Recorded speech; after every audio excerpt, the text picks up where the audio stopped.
Kimchi Chino! Opa.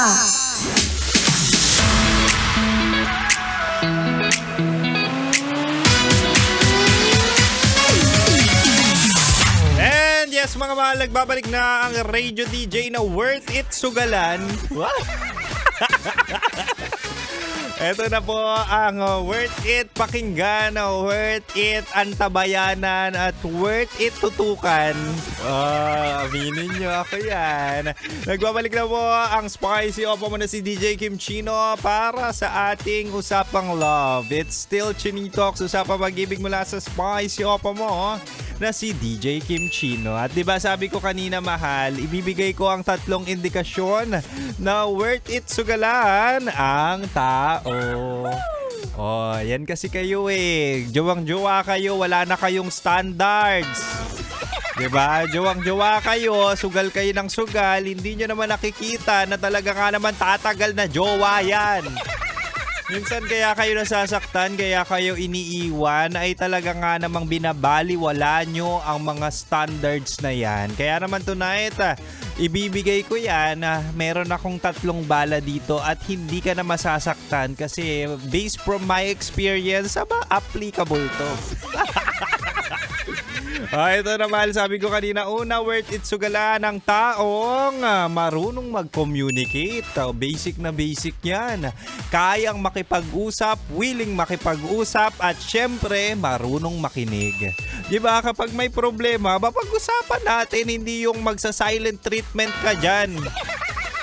Kapag may problema, kapag may mali, sabihin sa akin, pag-usapan natin, hindi yung bigla ka na lang aalis.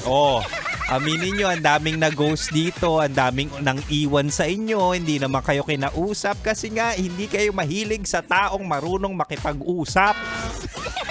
Yung magaling sa bibig, yung magaling ang dila. Katulad nga ng mga radio DJ, di ba? Kung kayo ay magjojowa ulit, doon na kayo sa radio DJ kasi magaling kami makipag-usap, magaling ang dila namin.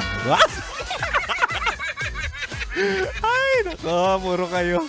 Huwag kayo sa mga pindot ng pindot. Daliri lang magaling sa mga pumipindot-pindot. Ewan ko sa inyo. Anyway. Pangalawa, mahal, worth it sugalan ng taong may emotional maturity. Ano ibig sabihin nito? Siyempre, jojowa ka, yung hindi takot sa commitment. Diba?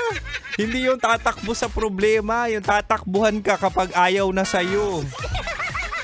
Ano pa, yung kapag sinabi natin emotional maturity, ito na yung mga taong willing talaga magpakasal, may plano talaga sa'yo, at marunong magseryoso sa relasyon.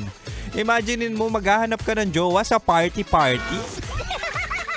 Ang hirap ng ganun. Imaginein mo, makikipag-date ka, jojowa ka, tapos nakilala mo lang sa party, tapos gagawin yung bonding, ang party gabi-gabi.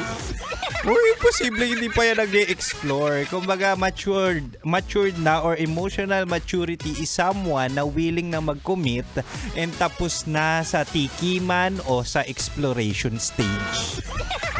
Doon tayo sa matured na. Doon tayo sa, kasi maturity is also part din ng maturity ay ang pagiging consistent. So, hindi lang yung sweet sa umpisa, hindi lang yung malandi sa umpisa. Dapat kung nilalandi mo ko, kapag ako napa-oo mo o kaya ako naging asawa mo, landiin mo ko araw-araw.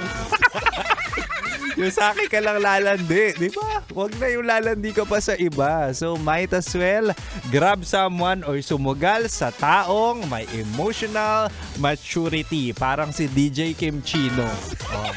Kapag sinasabi sa inyo mahal na ikaw lang mahal ko, ay nako, mahal talaga kita.